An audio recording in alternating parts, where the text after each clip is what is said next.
दोस्तों, भगवान श्री कृष्ण के जन्म दिवस की ढेर सारी शुभकामनाएं आप लोगों को। देखिए, हम लोग भगवान श्री कृष्ण ने हमें गीता का उपदेश दिया। एक अपने आप में भगवत गीता एक बहुत बड़ा ग्रंथ है और जिसको हम लोग केवल पढ़ते नहीं, केवल घर में उसको सजाने के लिए रखा रहता है हम लोगों की पूजा में। अगर हम लोग उसे पढ़ें तो हमको किसी और चीज़ की ज़रूरत ही ना हो। ज़िंदगी में मोक्ष कैसे प्राप्त होता है ये हम भगवत गीता को पढ़ के समझ सकते हैं। कर्म क्या होता है, हर एक चीज़ की उसमें जो है ना बहुत अच्छी तरह से व्याख्या की गई है। बशर्ते हम लोग केवल धर्म के मर्म को नहीं समझते हैं और छोटी छोटी बातों पे लोगों से धर्म में, जाति में झगड़ा करते हैं, जबकि ऐसा नहीं होना चाहिए। भगवान श्री कृष्ण आशीर्वाद देने के लिए केवल एक हाथ उठाते थे, लेकिन वो गाय को प्यार करने के लिए दोनों हाथों से उसको प्यार करते थे। भगवान श्री कृष्ण को एक बार की बात है कि स्वर्ग में भगवान श्री कृष्ण को गाय का दूध पीने की बड़ी इच्छा हुई। पहले केवल गाय जो है ना स्वर्ग में ही हुआ करती थी, तो उन्होंने उनके जो है बाएं अंग से जो है गाय प्रकट हुई है। इसीलिए कहा जाता है कि गाय में जो है 33 प्रकार के देवता वास करते हैं। अगर आपके दरवाजे पे गाय रोज़ आती है तो आप भाग्यशाली हैं, क्योंकि आपको देवता जो है 33 प्रकार के देवता आपको सुबह सुबह दर्शन करने आते हैं। और अगर आपके दरवाजे पे कोई नंदी आके अगर आवाज़ लगाता है, कुछ खाने के लिए मांगता है, तो आपसे भाग्यशाली इस धरती पे कोई दूसरा प्राणी नहीं है। इसलिए हम लोगों को इन जीवों को ना एक धर्म से ही नहीं जोड़ते हैं। वैसे भी गाय को देखिए, उसका नेचर बड़ा शांत होता है, वो बड़ी शांत स्वभाव की होती है।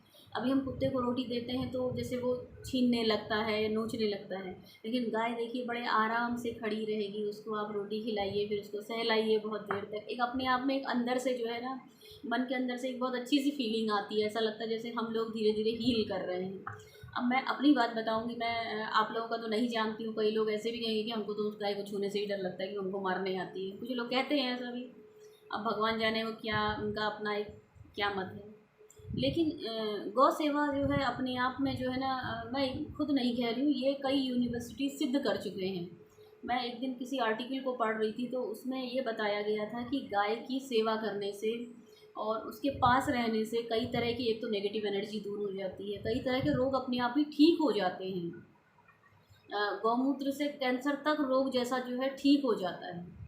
तो बताइए, जब जानवर जिंदा भी इतना इम्पोर्टेंट है हम लोगों के लिए, इतना महत्वपूर्ण है, मरने के बाद भी इतना इम्पोर्टेंट है, तो फिर हम लोगों को जो है ना उसके पास रहने में, उसके साथ 2 मिनट बिताने में हम लोगों को क्या परेशानी होती है ये बताइए। मैं समझ नहीं पाती हूँ जो लोग इस बात को कहते हैं कि गायों को तो जो है सिर्फ गौशालाओं में होना चाहिए, ये सड़कों पे क्यों घूमती हैं।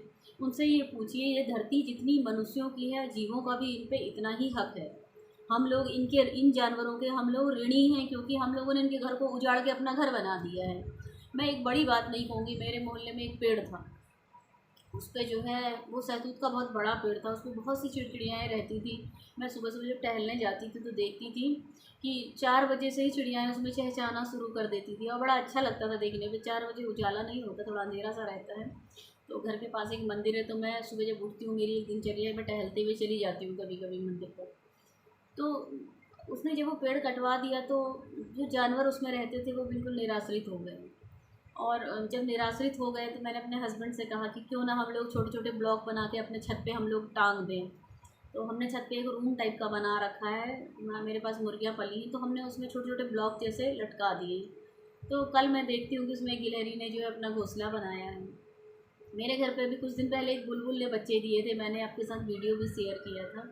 और मैंने अभी कुछ दिन पहले, कभी कभी मैं सुबह बहुत जल्दी अर्ली मॉर्निंग छत पे चली जाती हूँ, मेरे को अच्छा लगता है। जैसे डीप ब्रीदिंग करिए वहाँ, आप अच्छे से वहाँ एक्सरसाइज कीजिए, डीप ब्रीदिंग कीजिए, कुछ ना कीजिए तो वहाँ पेड़ों के पास बैठ ही जाइए, तो भी आप बहुत फ्रेशनेस सी फील होती। तो मैंने वो बुलबुल का एक जोड़ा देखा तो मुझे अंदर से बड़ी खुशी हुई। वो लोग मुझे देख रहे थे बड़े उससे, लेकिन मैंने सोचा कि शायद ये हमारे छत पे घोंसला बनाएंगे, लेकिन अब की बार उन्होंने घोंसला नहीं बनाया। लेकिन आती वो रोज़ है हमारे छत पे, मैं उनको रोज़ देखती हूँ। तो ये प्रकृति से हमारा एक संबंध है, इसलिए हम लोगों को जो है ना प्रकृति के लिए थोड़ा सा हम लोग एडजस्टमेंट तो कर ही सकते हैं। अब कुछ लोग कहेंगे घर पे अगर हम डिब्बे लगाएंगे तो चिड़ियाएँ गंदगी करेंगी और ये होगा वो होगा। ये सब नहीं होता है, ये हम लोगों के ना दिमाग में बैठी होती है गंदगी। हमारे शरीर के अंदर भी बहुत गंदगी होती है, ये ना सोचिए कि शरीर बिल्कुल हमारा बड़ा स्वच्छ है।